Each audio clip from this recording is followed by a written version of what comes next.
Hey folks, welcome back. This is Andy with the Poor Proles Almanac here today, and we are excited. We're excited because we got a great guest today. You can find us on Spotify, iTunes, and wherever you are listening to us right now. So congratulations, you figured that out. And of course, if you enjoy what we're doing, check us out on Patreon if you'd like to help us cover the cost of hosting the podcast.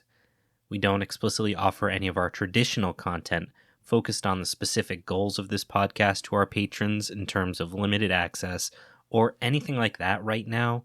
Knowledge is for everyone, but we have started up a Patreon-only mini-series called The Prologues, during which we do some critiques on various ecological subject matters. We've also included clips of this entire series on the Patreon before its release as well, so if you want to hear stuff from all of the episodes, which at this point you're at near the end of the show anyway, go check it out. We've also released one episode that was asked by popular demand for public consumption, so that's a good place to go check it out and see if you'd like to hear more. On top of this content, we've got stickers available, and we're including some footage from my farm, putting the theory we're talking about into practice. So if you want to see what's going on over there, check out the Patreon. Any support we can get to offset our actual costs, we fully and wholeheartedly appreciate, so go check us out. We're also on Instagram and Facebook if you want to follow us over there. And if this is your first episode, we highly recommend going back to the first episode of this mini-series and catching up, since each episode springboards from the previous content. Today, we have a very special guest, Tom Wessels, a terrestrial ecologist and professor emeritus at Antioch University, New England, where he founded the master's degree program in conservation biology. With interests in forest, desert, Arctic, and alpine ecosystems, plus geomorphology, evolutionary ecology, complex system science, and the interface of landscape and culture, he ties all of these things together in climate change. Yeah, so this is a concept that was in large part what influenced our conversation that started this podcast, was talking about how do we get the right mindset to sort of solve these problems, because I felt like that was the first place to start. And he does that a bit with his book, The Myth of Progress, which we talked to him about. His book highlights some of the challenges we face in terms of climate change from a different perspective than what you're probably used to hearing. So I think if you enjoyed what we're talking about, you're going to really enjoy his book. Hopefully you guys enjoyed this conversation with Tom. He does a great job explaining things in ways that I could never do. So take a listen. Hi, Tom. Thanks so much for taking some time to chat with us. So first, I want to give you a moment to introduce yourself to folks that aren't familiar with your work. Okay, my name's Tom Wessels. I'm a professor emeritus at Antioch University, where I founded the master's degree program in conservation biology. I'm pretty much a generalist as a terrestrial ecologist, so that's my training as an ecologist. I have interest in forests, desert, alpine, Arctic ecosystems, a strong interest in geomorphology, evolutionary ecology, complex system science, sustainability, and the interface of culture and nature. So I cross a lot of boundaries in that regard. And I've written a lot of books. I think we're mostly going to be talking about material that's related most closely with my book, The Myth of Progress. I know before we started recording, I had mentioned that book was a huge influence on me personally. And I think it highlights some really interesting points around things like climate change. So I really want to first kind of talk about the way you tackle the very complicated subject of climate change. And I think in a way that is really accessible and isn't relying on abstract concepts like measuring carbon in the air and things like that. I find like when I talk to people that don't generally believe in climate change, that if I go at it from the perspective of how you've brought it up in the book, the second law of thermodynamics and things like that, it becomes much more hard to challenge in terms of saying that's not real because I don't want it to be real. I mean, I think the second law of thermodynamics, I think, is really the foundation of everything when we want to start thinking about a sustainable future. Because what it states, well, there's basically actually two laws of thermodynamics. The first states that energy can neither be created nor destroyed. Pretty powerful idea. It means that all the energy in the universe today is exactly what it was some, 13.8 billion years ago. But it's the second law that from a standpoint of sustainability really becomes important to focus on. And that says, although you can't create or destroy energy, you can transform it from one state to another. So right now we're using electricity to transform video and audio feed we're working with. But the key to the second law is whenever a transformation occurs within the system where that is happening, there's always a loss of energy. And so that means for any open system that can take in energy or give off energy, they can be in one of three states. If they take in more energy that are being bled off from their transformations, then they're an anti-entropic or negentropic system. So that's what we were as children. We took in more energy, and as a result, we grew. And then when systems reach maturity, they become dynamic equilibrium systems. It means they take in as much energy as they're releasing from their transformation. So that's pretty much us as adults. We take in about 2,000 kilocalories of energy a day, and then we release about 2,000 kilocalories of heat a day. But it's the last state that, if we're thinking about climate change, we need to focus on. That's the state where a system is bleeding off more energy from its transformations than it's taking in. And that is a state where a system is becoming entropic. And it's often said that as a system bleeds off energy and becomes more entropic, it moves from a state of order to disorder. And I don't like that because those are very subjective ideas. A cornfield can look very orderly, but it's way more entropic than, let's say, a forest. So an objective way of measuring entropy is that as systems bleed off energy, they move from a state of complexity towards simplicity, or from a state of concentration of energy and materials to a state of diffusion of energy and materials. So a good example of this, think about a tree being uprooted in a windstorm. It dies, it becomes entropic, and all the decomposers that are breaking that tree down to extract energy out of it are simplifying the structure of that tree. Its complex molecules like cellulose and lignin get broken down to very simple molecules of carbon dioxide and water that just diffuse out into the atmosphere. And after, many decades, that tree will no longer exist. It'll be completely reduced to very simple molecules that have been diffused in the atmosphere of the soil. So it's been simplified and diffused. So this is pretty much every sort of environmental problem we're witnessing in the world today is an entropic problem. You look at it, you're going to see systems that are being simplified and energy and materials being diffused. So climate change is the result of us diffusing huge amounts of carbon dioxide into the atmosphere. And that's an entropic process. And it's creating a lot of problems we're just starting to really see. I think, in the last 10 years, we're starting to get a glimpse of what's coming. And in terms of climate change, we're not going to actually see the impacts of what we're doing right now for another 25 years. There's a lag response. So I can assure you that the amount of violent tropical storms we're going to see are going to get to be more and more and more frequent. The amount of fires, the flood events, all that sort of stuff is just going to increase as we move through time. Yeah. I think making it accessible in terms of this conversation to people that have, I guess, looked at it from a political lens as a left versus right issue or whatever, talking about it from a very concrete understanding of these very basic principles, I think makes it a little bit more digestible, so that at least we're all on the same wavelength and we can kind of try to move the conversation forward instead of just letting things kind of continue how they are, where we're not really making any progress. We keep talking about it, and we can look at like Texas and say, this massive snowstorm that's something that shouldn't be happening is happening, and that's really just a preamble of what the future has to offer. Our podcast has been primarily focused on this idea of thinking about the future and what we can do to make better systems.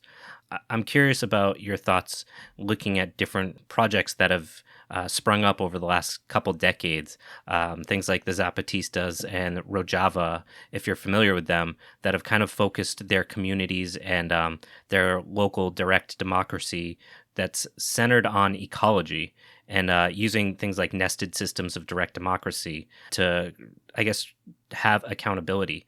If I'm just curious if you have any thoughts or knowledge about what they're doing. Actually, I don't, but I think if they're doing what I think they're doing, they're on the right track, because life's been on this planet for 3.8 billion years. It's not only sustained itself, it has thrived during that time. And it's worked out how to create systems that really sustain themselves.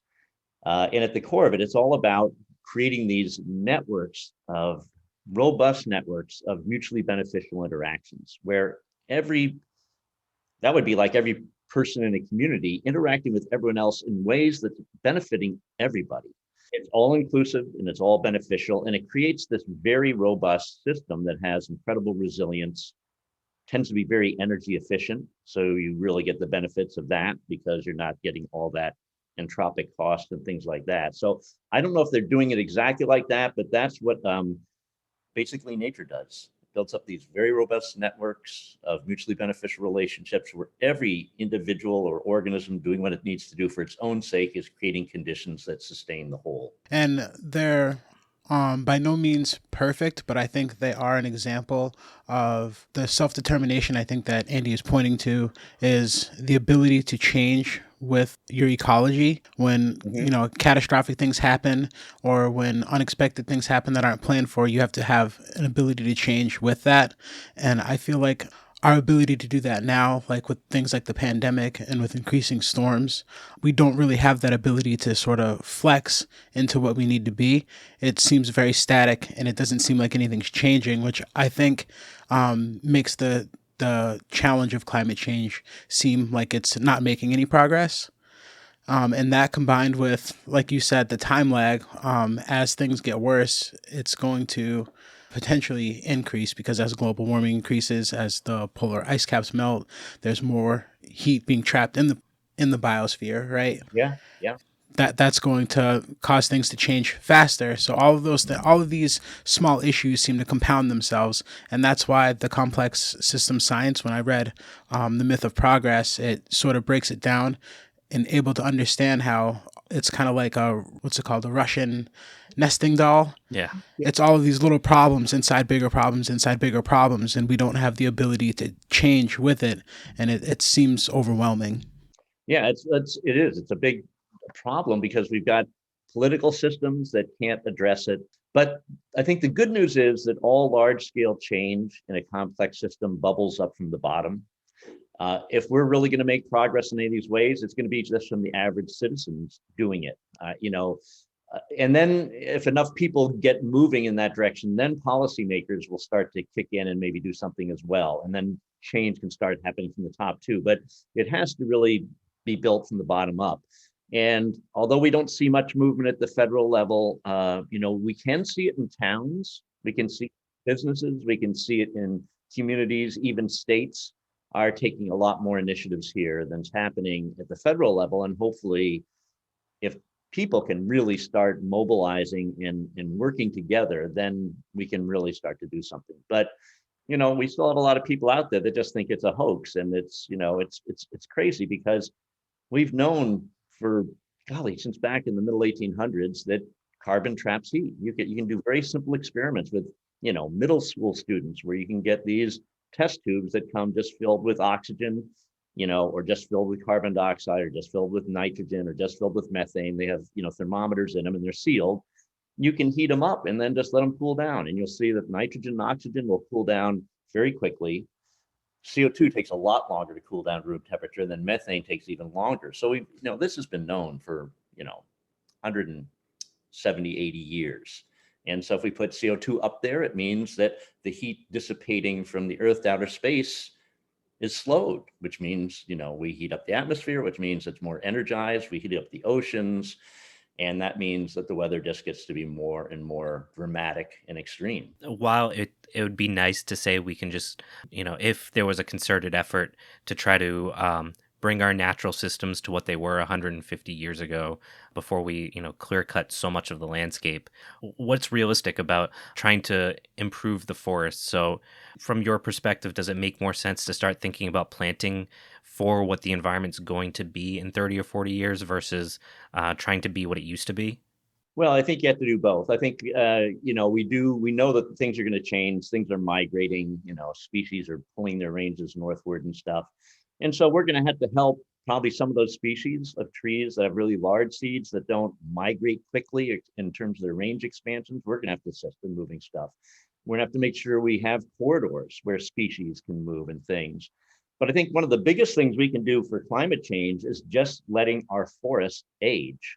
It used to be thought that, when a forest got to be about 80 years of age, it stopped taking in carbon at higher rates. In other words, the rate of carbon intake was slowing down.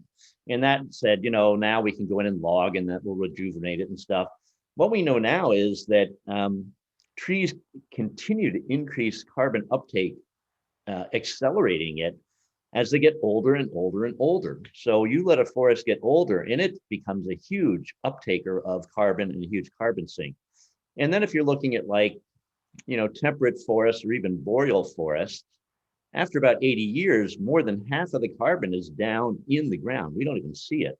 So if we could just let our forests get older and older and older, we'd take up a lot of carbon. I was saying, and do you think we have a role in trying to accelerate that succession process? I think we do, and I think it's gonna take some time, but I think people are beginning to understand because now we're getting the data that's showing that as forests get older, they're picking up more and more carbon each year. It's accelerating. It's not just going up at sort of an arithmetic rate. It's going up at a geometric rate. That's a lot of carbon. So I think we just have to start thinking about how we work with our forests to let them get older. That doesn't mean we can't extract materials out of them, but I think we have to be much more conservative in our harvesting and everything else. It's an important thing that we really need to do. Yeah, I have another question, kind of on this idea of extracting from the forest. One of the very short comments you made in your book was regarding we don't know the long-term effects of logging and things like that in terms of nutrient extraction from the soil. And as a farmer, one of the things that I've really as I try to create not necessarily a closed loop system, but something that is more regionally looped, I guess you could say, is the fact that despite everything we know, it doesn't seem like anyone's really figured out why we have to provide things like salt licks for sheep and cows and things like that. Like, we know why they need it, but that's not something they would have ever gotten in nature. And there seems to be a really vague understanding that probably animals would find natural salt licks. But also, as a hunter, I feel like if that were a thing, we would have found them pretty quickly and used those as very easy hunting spots. So that doesn't really make sense. And it kind of brought me back to this question that you brought up of we don't really understand the long-term implications. I'm curious, now that it's been about 20 years since you wrote the book, or at least something about that, if there's been any new research on that, or if it's anything you've thought about further. I think there's a lot of research coming out all the time. So we're getting a better understanding, but still, these forest ecosystems are incredibly complex, and we're sort of really in our infancy of understanding them. I mean, Susan Seymour's work has only been out now 24 years. She was the first person that really saw the role that mycorrhizal fungi were playing in forest ecosystems. And mycorrhizae are a group of fungi that interact with photosynthetic plants. They extract their carbohydrate energy from those plants' roots, but they're not parasites because every plant they associate with, they allow that plant to now take up way more nutrients and water. And many of our trees, like pretty much all of our conifers, all the members of the heath family, which include blueberries and cranberries and things like that, all orchids have to have a mycorrhizal partner. They're so highly co-evolved, they cannot exist without them. So her work has showed that not only do these relationships happen between the mycorrhizal fungus and a plant, but it networks all the plants in a forest together into an integrated unit so that energy and nutrients and materials are going back and forth even between different species of plants.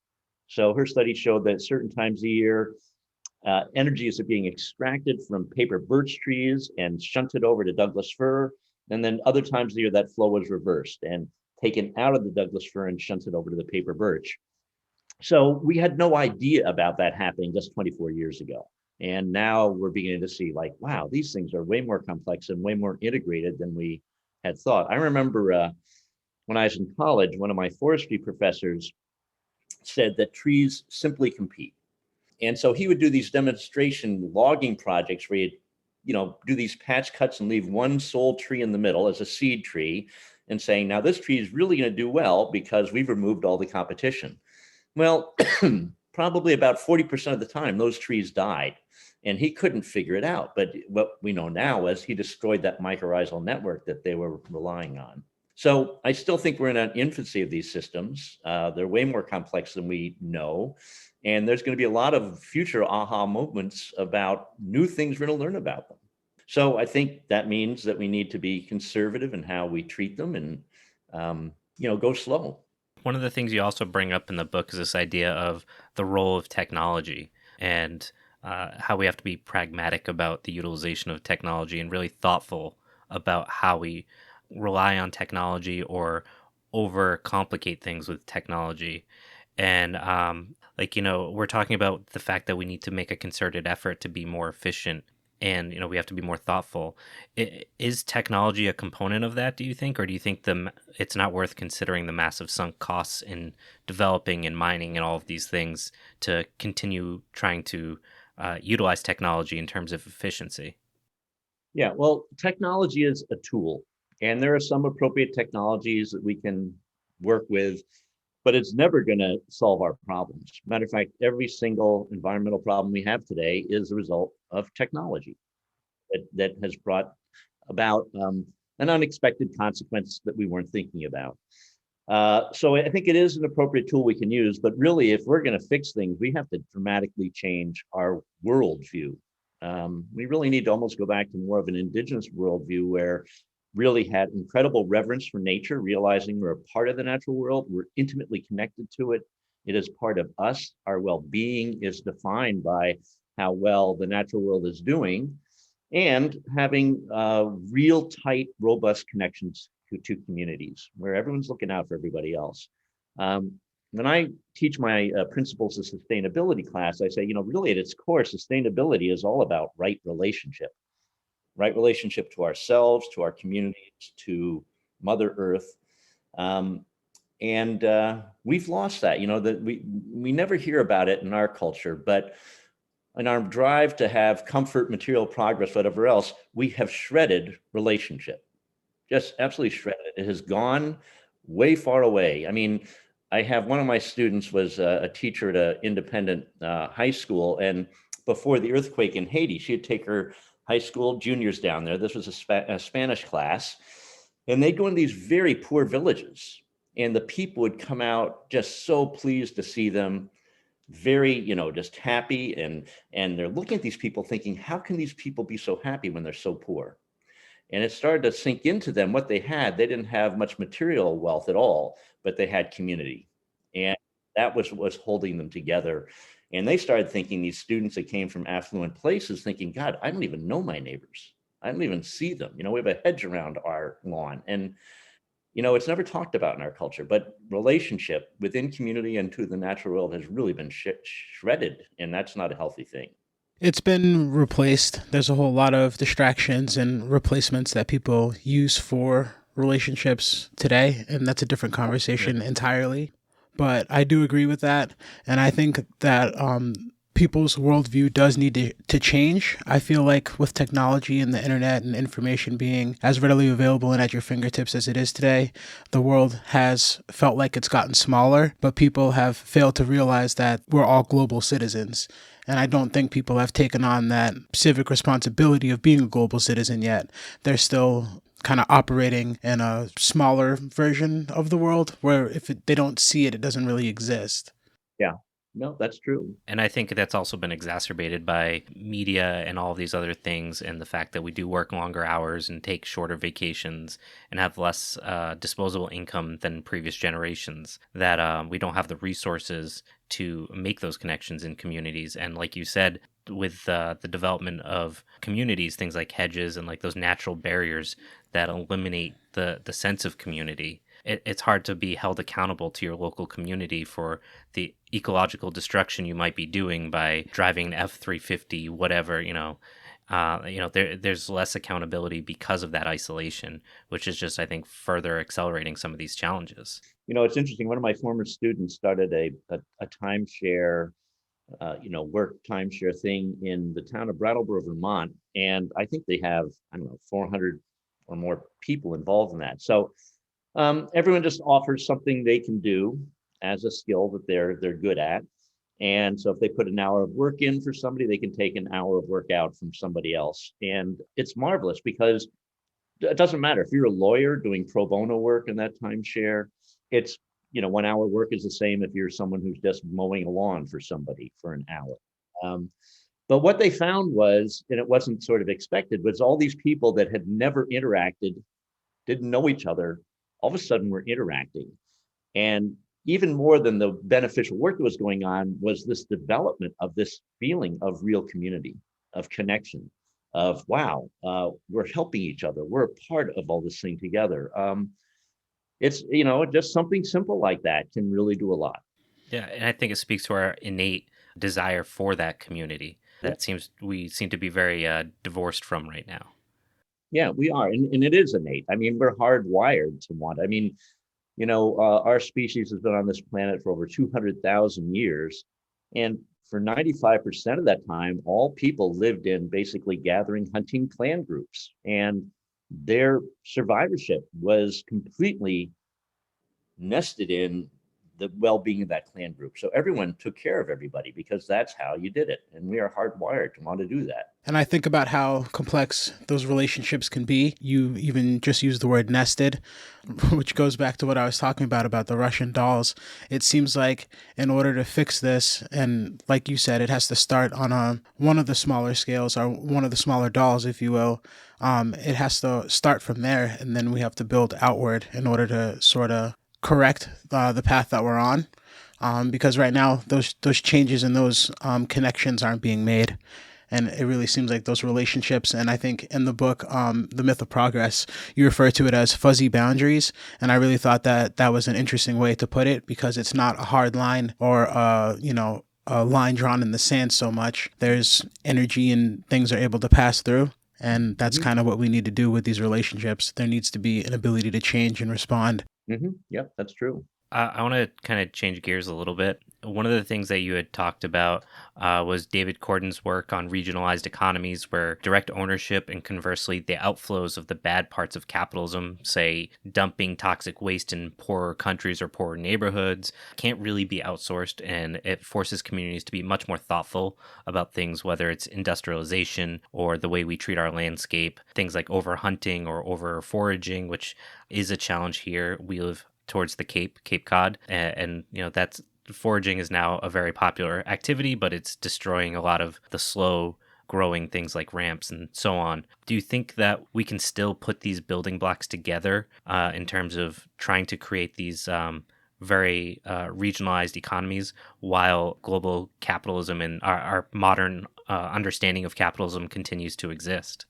Well, I think we're going to have to, because I think, this current system that we're in, it's going to fail. It's not a question of if it will fail. It's, I guess, a question of when. But my guess is sometime this century, it's going to fail. And so what we need to do is we need to go back, to where we came from.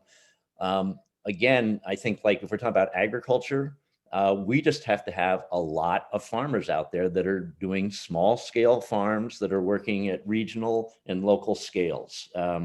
A good friend of mine, Ricky Bruck, has the Seeds of Solidarity farm in Orange, Mass. And when he and Deb, his wife, started that farm back in the 90s, he said, I've never seen anywhere in the natural world where the soil is turned over every year. Why would we disrupt the soil every year? So he decided he was going to do no-till farming, vegetable farming. He's done that now for about 25 years. And I know soil scientists at UMass have been studying his soils, and they think they're some of the most fertile that are in the state. And he started off with very poor soils. But, he runs that farm by himself, just as human labor. He doesn't have any farm equipment or anything. He's got about 2 acres. But because he does no-till in the way he does it, he has no weeds. So all he does is he plants and he harvests. And the amount of produce he's getting out of there would top, industrial agricultural farms. And he's doing it without any, fossil fuel input, just his own caloric labor. And what he's showing is if we had lots of farmers doing the same thing, we could easily grow a lot of food and we could support ourselves very, very well. And those farms would be way more resilient. They can deal with climate change because of their size. So they have that ability to change because of their size? I think that also, but I mean, he's the technology he uses is he has a solar panel to run his drip irrigation system, and he has hoop houses. But that means he can mitigate a lot of that climate impact because you can do that. But you get these big farms out in the Midwest, they're sitting ducks. If there's going to be a flood, there's not a thing they can do about it. If there's going to be a drought, there's nothing they can do about it. So, yeah, I think small scale stuff is really the way to go. It decentralizes, critical functional roles. And that's what makes the system resilient, because if any one small farm fails, the rest of the system is fine. But when you have big farms and they fail, the system's not going to be fine. And so, yeah, I think that, complex system science, particularly the principle of self-organization, states that, yes, we ought to really decentralize all critical functional roles. So you look in the natural world, if we were to go out, let's say around here into a wildflower meadow, and we wanted to monitor all the way from, April on through till November, how many different insect pollinators we'd have out there, we'd probably find over 1,000 species, all these different, bees and flies and beetles and ants and all sorts of stuff, moths, butterflies. And that's that decentralization of that critical functional role. Whenever we start centralizing critical functional roles, the system becomes really loses resilience and sustainability. So I think we can see this in our large corporate structures. That's a real concentration of things. We need to decentralize these things and create many, many more players doing the same thing to build up resiliency, and those systems become way more energy efficient, or I should say energy frugal, because I think we need to think about that more than just efficiency, but frugality, like how we can actually reduce. I think that makes a lot of sense. And I'm not sure if you're familiar with Murray Bookchin, but one of the principles that he talks about is the utilization of appropriate technology and in terms of that localization. So you had mentioned like he uses solar panels and plastics, like they're not inherently bad because they're technology. However, it needs to be very thoughtful in that use. That still provides a utilization for things like small cities where that industry can continue to exist because they can produce those things, even if it might be slightly less efficient than a massive 100-acre solar facility that's making solar panels. The trade-off is that it's much more thoughtful, and that space can also be utilized for other things as opposed to just making solar panels. And it also won't damage the environment around it because there's a little bit more accountability and it's not sized so intensively. Yeah, well, I was also going to say that, yeah, when you do small scale too, you will naturally become way more energy efficient, because at small scale, you really can't be heavily mechanized. And mechanization is really one of the really big hidden costs for the entropic problems we're seeing. There's a restaurant down in Greenfield, Mass called the People's Pint. If you go there, they serve pretty much locally sourced food items. They only have one beef item on their menu. It's the hamburger or a cheeseburger. It's locally sourced, organic grass-fed beef from a farm about 10 miles away. So you think that about the embedded energy in the hamburger meat that's coming to the People's Pint. Well, there's some embedded energy in this farm because they have fencing. There's going to be embedded energy in that. They do have farm equipment. They have some barns. They have to, process the meat and then drive it the 10 miles to People's Pint. But then look at McDonald's, like the largest hamburger producer in the world, and think about the embedded energy there. Now, right away, they're shipping steers hundreds to thousands of miles. These are grain-fed animals. So right away, you've almost got a tenfold increase in energy input into that beef. Then they get to slaughterhouses. Their slaughtered machines pretty much process all the meat. They grind it, machines package it, they box it, they freeze it. Then that stuff is shipped hundreds of miles to distribution centers and then shipped, the amount of embedded energy in there is probably 10 to 20 times greater because of mechanization. So when you can be small scale and you're not mechanized, you're going to be really energy efficient. That brings me to a point. I'm glad you brought that up, because that's one thing that I personally think can be a huge change to people's worldview and the way they consume, is having those embedded costs actually represented in the price of the food. There's no way a McDonald's hamburger should be sold for $1 and the hamburger at the People's Pint is $15. It should be the other way around, because those costs should be reflected in the price. And I think if that happened, I think it would change the way people view their food and the food systems, and how they're getting their nutrients or whatever commodity that they're trying to consume. It's very true. And it also, when you're small scale, it's also way more socially just. What you're doing is visible. If you're really a big multinational corporate entity, what you're doing is hidden from the view of people. But if you're small in a community, people know what's going on and they can choose to support you or not. So it just, it's a win-win-win and all the way around. All this change is reliant on citizens doing it. So if citizens in their communities decide, I'm supporting my local farms, I'm supporting these small businesses that are making stuff here instead of going to Amazon or something, it'll change. One thing I think that this pandemic has shown is that small local farms really took off and did very, very well, where large industrial agricultural enterprises really struggled. And that's because they don't have that resiliency and they don't have that community base the way a small farm does in its community. So I think it can change, and it's going to change because eventually things are going to get in this economy to the point where these large corporate entities are not going to be able to sustain themselves. And as things rapidly change, they're going to falter, but smaller entities will adjust and make it through. Yeah. Right. And it's like the larger companies seem to ignore, I guess, the concept of like a carrying capacity for what the they do. landscape they live on. Yeah, no, they're completely oblivious to it. And it's part of our worldview, which is, sort of misguided, that's brought that about. It's going to happen and it'll be a wake-up call. Yeah, absolutely. So as somebody that spends a lot of time in the forest, to continue on the food component, you had mentioned looking to like what indigenous people had done on the landscape before colonizers showed up and kind of destroyed the food systems that had been in place. Do you think that that is still a viable option to help supplement some of this agriculture component, where we should be spending more time working with those indigenous communities that have that ancestral knowledge about, things like how to propagate mushrooms throughout the forest and all of the other edibles, and utilizing foods that have been kind of lost as edibles, so hickory nuts, things like that have been kind of tossed aside?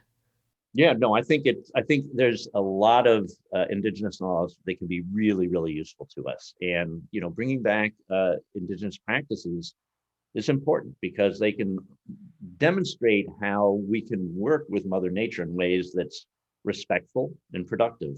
So yes, I think there's a lot of room there that could prove very beneficial. It sounds like you're still pretty optimistic, despite I had a question written about how you had written this before Donald Trump was elected president. And, you're always talking about this idea of bifurcation, and his election kind of felt like that, where we were making that progress, like that slow, it wasn't great, but it was like, all right, Obama is pretty far to the left compared to Bush and further to the left than Clinton. Like, we're making that slow progress towards what we need. And then it just seemed like that was totally just snapped off. And I'm curious of what your thoughts are on that. Well, I'm not an optimist. I'm not a pessimist. For the long term, I definitely have hope that things will be fine. I mean, we're in a bottleneck here, and how bad it's going to be going through that bottleneck, I don't really know. It could be pretty bad, but we'll get through it. Humanity is not going to cease to exist, and hopefully, we'll have learned our lessons and figure out how we can, sort of regroup and live as we had pretty much for the bulk of our time on this planet, in a way that we are connected to the natural world and we are really connected in our communities, and we can be frugal in our consumption, abilities. So I am optimistic in the long haul. In the short haul, it's going to be really disruptive. I mean, I'm confident, like I said, that this whole socioeconomic system that we're in is going to collapse. And how that plays out, I don't spend a lot of time thinking about because I don't think it's productive. But I think we will get through it. And I think that, centuries from now, if humans are wise enough, things will be okay. But we're going to have to go through a disruptive time. Yeah, and that's like this whole podcast has been just kind of on that. Like, we don't want to focus on the collapse component, but kind of what are the things that we should be learning right now for a better world. And a lot of that's been focused on the concept of food.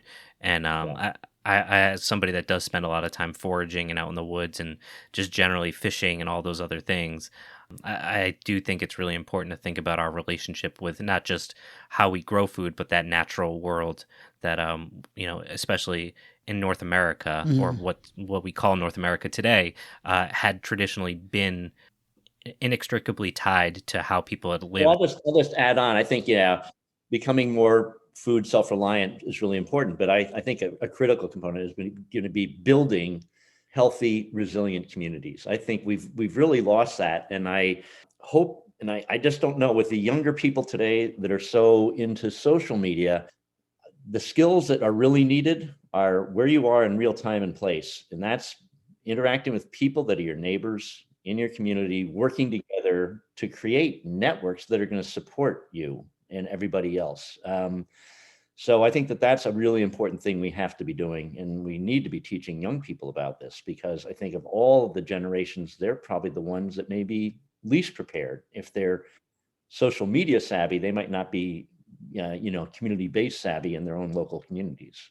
Right. And I think that's an important relationship, because starting this podcast, we do focus a lot on food systems, and food for me is the way that people are going to change their worldview, because that's pretty much what happened in human civilization. Is once people changed how they were eating and started agriculture, that changed the entire course of humanity. So if we are going to make any big changes, it's going to be, I think, in the food systems. But in order to support that, I think you're 100% right. We do have to relearn to build and nurture the relationships, just like we do our food system, in order to get the support we need and the resiliency we need in the community in order to survive together. Yep, I would agree. Yeah, and I will say one of the interesting things about starting this podcast was that it was a conversation we had about what comes after on a car ride, actually, and we've had so many younger people reaching out and asking for advice on farming, and I thought I was just, my family's from Italy and they were all farmers, so that's just kind of how I was raised, and there seems to be a really authentic interest in learning about food systems and trying to figure out more about nature. Unfortunately, it is usually very through an Instagram lens, through that social media, and like the component of how I envision myself, and using social media as a means to say, look at how in touch I am with nature. But there seems to be a very genuine interest, which gives me a little bit of hope for the upcoming generation. No, it's very true. I'm, up to about 10 years ago, maybe 15 years ago, I remember going to NOFA conferences around New England, conferences for organic, farmers, and they're all growing older, and they're all sort of bemoaning the fact that young people weren't following in their footsteps. But about 10 years ago, I was at a New Hampshire conference, and I'd say 1/3 of the people there were people in their 20s, and most of them were female.